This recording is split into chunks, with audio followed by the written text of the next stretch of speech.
Hello nursing aspirants, nursing master channel पे आप सबका स्वागत है। तो गाइस आज हम बात करने वाले हैं एक नई वैकेंसी के बारे में जो कि आई हुई है ईएसएससी की तरफ से। आप यहाँ पे देख सकते हो ईएसएससी 2025, it means EMRS staff selection exams.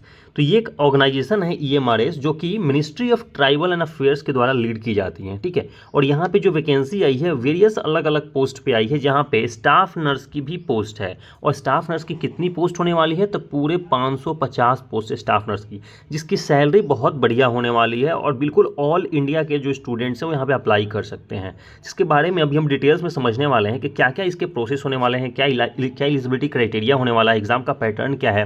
क्योंकि यहाँ भी बिल्कुल एम्स की तरह 2 पैटर्न होंगे, स्टेज 1 एंड स्टेज 2। इसके बारे में अभी चर्चा करने वाले हैं। आगे आपको सारी पीडीएफ दिखाने वाले हैं कि क्या क्या चीज़ें यहाँ पे मेंशन है। तो एक एक करके आप समझ लीजिएगा, ठीक है।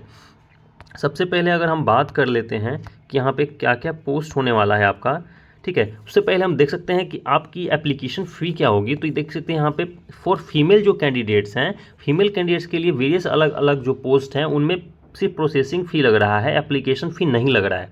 लेकिन अगर हम बात करें कि जो एससी एसटी कैंडिडेट्स हैं और पीडब्ल्यूबीडी कैंडिडेट्स हैं उनके लिए यहाँ पे एप्लीकेशन फ़ी लगेगा, ठीक है। नॉन टेक्निकल स्टाफ्स की अगर हम बात करें, ठीक है, नॉन टेक्निकल स्टाफ में ही स्टाफ नर्स की भी आती हैं, तो उनकी जो एप्लीकेशन फ़ी लगेंगी 1000 रुपीज़ लगेंगी, ठीक है। प्रोसेसिंग फ़ी है 500 रुपया, तो टोटल 1500 रुपये का एप्लीकेशन फ़ी लगने वाला है for candidates other than female, यदि आप फीमेल नहीं हैं तो, ठीक है।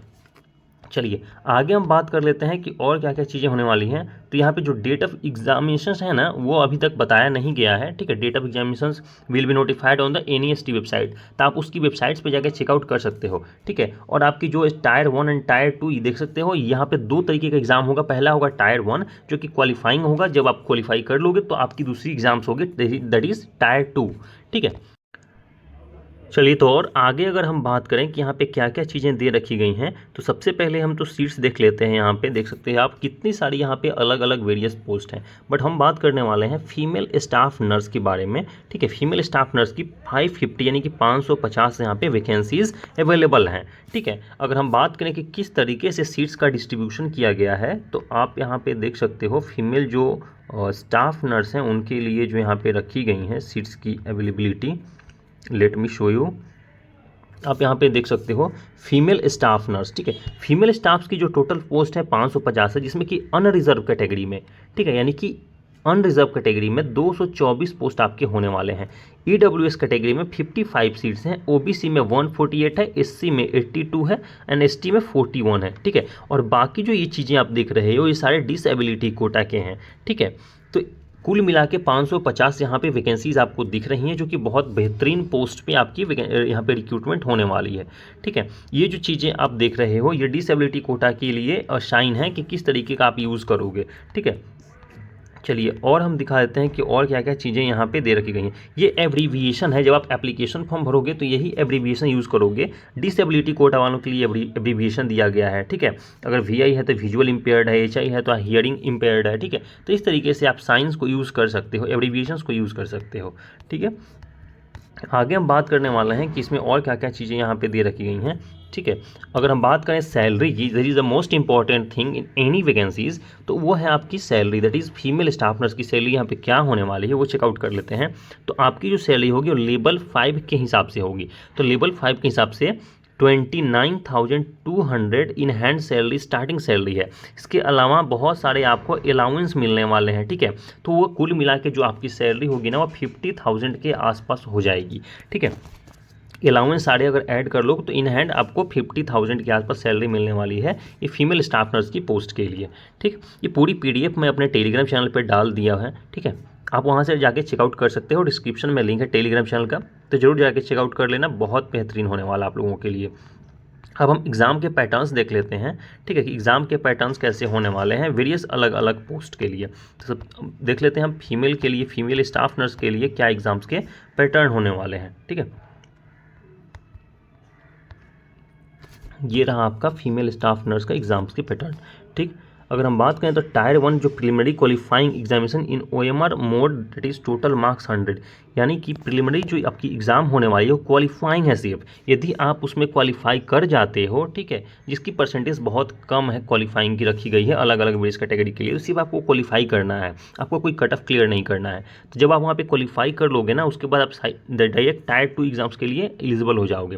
टोटल जो मार्क्स का एग्ज़ाम होने वाला है प्रीलिम्स में वो 100 मार्क्स का होने वाला है, जिसमें आपकी बहुत सारे सब्जेक्ट्स पूछे जाने वाले हैं। जनरल अवेयरनेस की अगर बात करें तो 10 क्वेश्चन आएगा 10 मार्क्स का, रीजनल एबिलिटी 15 क्वेश्चन आएगा 15 मार्क्स का, नॉलेज ऑफ आईसीटी आएगा 15 क्वेश्चन आएंगे 15 मार्क्स के, क्वांटिटेटिव जो एप्टीट्यूड्स हैं वो 30 क्वेश्चन होंगे 30 मार्क्स के, और आपका लैंग्वेज टेस्ट भी होगा, ठीक है, जिसमें आप देख सकते हो जनरल इंग्लिश है, जनरल हिंदी और रीजनल लैंग्वेज है, यानी कि आप जिस भी रीजन्स के लिए अप्लाई करोगे उस रीजन्स के आपकी जो लोकल लैंग्वेज है उसके बारे में आपसे पूछा जाएगा।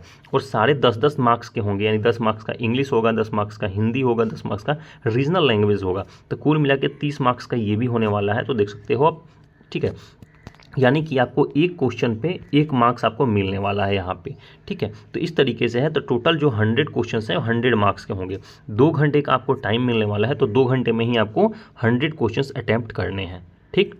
चलिए आगे बात कर लेते हैं कि और क्या क्या चीज़ें यहाँ पे दे रखी गई हैं, ठीक है। टायर 2 की बात करें तो टायर 2 का जो एग्ज़ाम होने वाला है वो किस तरीके से होने वाला है वो देख लीजिएगा। जब आप क्वालिफाई कर लोगे टायर 1 तो फिर आप टायर 2 के लिए एलिजिबल हो जाओगे। और टायर 2 में ना 2 तरीके देख सकते हैं आप, 2 तरीके का क्वेश्चन आएगा, ऑब्जेक्टिव भी और डिस्क्रिप्टिव भी, ठीक है। अगर हम ऑब्जेक्टिव क्वेश्चंस की बात करें तो टोटल 40 ऑब्जेक्टिव क्वेश्चन पूछा जाएगा जो कि 1-1 मार्क्स का होगा, लेकिन 15 डिस्क्रिप्टिव क्वेश्चंस होंगे जो कि एक क्वेश्चन 4 मार्क्स का होगा, ठीक। देख सकते हो आप यहाँ पे टोटल 40 क्वेश्चन होंगे और मार्क्स कितना मिलेगा 40। यहाँ 15 क्वेश्चंस आप देख सकते हो डिस्क्रिप्टिव और मार्क्स कितना है 60। इसका मतलब कि एक क्वेश्चन सही करने पे 60 मार्क्स मिलेगा डिस्क्रिप्टिव में, ठीक। तो यहाँ भी आपके देख सकते हो आप 100 मार्क्स का टायर 2 भी होगा, लेकिन क्वेश्चन होंगे सिर्फ 55, यानी कि 55 क्वेश्चन होंगे 100 मार्क्स के, ठीक। टाइम कितना मिलेगा यहाँ पे 3 घंटे का टाइम आपको मिलने वाला है। बहुत इंपॉर्टेंट है आपका टायर 2, तो ध्यान से समझ लीजिएगा, बहुत इंपॉर्टेंट होने वाला है आपके लिए, ठीक है। चलिए आगे बात कर लेते हैं प्रिपरेशन ऑफ मेरिट लिस्ट की बात करें तो merit list for the post of staff nurse will be prepared on the basis of performance in tyre 2 examination.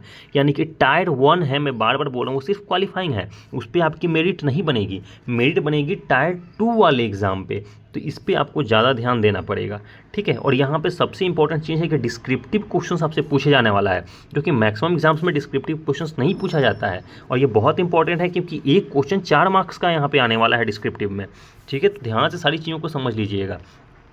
अगर हम बात कर लें, ठीक है, देख सकते हैं आप आगे और क्या क्या चीज़ें दे रखी गई हैं, वो सारी चीज़ों पर हम भी बात करेंगे। एक मिनट,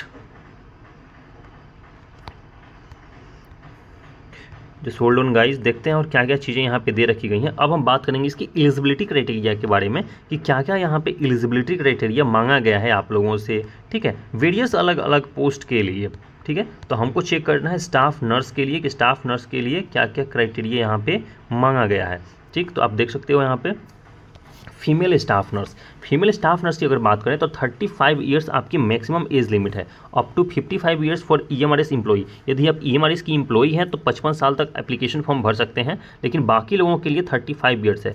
एज रिलैक्सेशंस जो है SC ST OBC and other categories के लिए जो applicable under the government of India rules, ठीक है, जो भी गवर्नमेंट ऑफ इंडिया के रूल्स हैं उस हिसाब से आपको मिल जाएगा। इसेंशियल क्वालिफिकेशंस की बात करें तो यदि आपने BSc ऑनर्स है नर्सिंग में जो कि रिकॉग्नाइज्ड यूनिवर्सिटी और इंस्टीट्यूट से है तो अप्लाई कर सकते हैं। रेगुलर जो कोर्स होता है BSc nursing from any recognised university और इंस्टीट्यूट, तो भी आप यहाँ पे अप्लाई कर सकते हो, ठीक है। बात करें पोस्ट बेसिक BSc नर्सिंग की तो भी आप किसी ऑथराइज अगर यूनिवर्सिटी इंस्टीट्यूट से हो तो अप्लाई कर सकते हो। सेकेंड जो चीज़ है दैट इज़ GNM, यानी कि देख सकते हो nurse registered as a nurse और नर्स मिडवाइफरी RN और RM with state nursing council, ठीक है।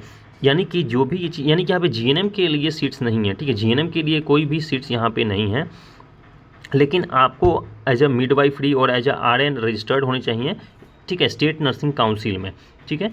और आगे देख सकते हैं 2.5 year experience in minimum 50 bedded hospitals after acquiring above, ठीक। ये सारी चीज़ें अगर आपके पास हैं तब भी आपके पास 2 साल और 6 महीना यानी कि पूरे 2.5 साल का एक्सपीरियंस होना चाहिए मिनिमम 50 बेडेड हॉस्पिटल में, तभी जाके आप यहाँ पे एलिजिबल हो पाओगे। ये इनकी एक क्राइटेरिया है जिसको आपको फुलफिल करना पड़ेगा, ठीक है गाइज।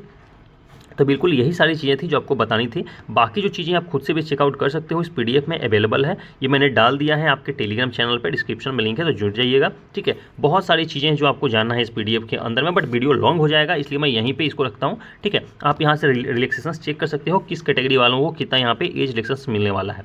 दूसरी चीज़ ये सिर्फ फीमेल के लिए है। ठीक है, यानी कि यहाँ पे मेल कैंडिडेट्स अप्लाई नहीं कर सकते हैं, सिर्फ फीमेल, क्योंकि स्टाफ नर्स जो है ये पोस्ट सिर्फ और सिर्फ फीमेल स्टाफ नर्स के लिए है, तो सिर्फ फीमेल लोग यहाँ पे अप्लाई कर सकती हैं। और अपना यहाँ पे एज रिलैक्सेशन चेक कर लीजिएगा किस ग्रुप वालों के लिए क्या रखा गया है। इस वीडियो में इतना ही रखते हैं गाइस। चैनल को जो सब्सक्राइब कर लीजिएगा लेटेस्ट अपडेट के लिए। Thank you so much, thank you.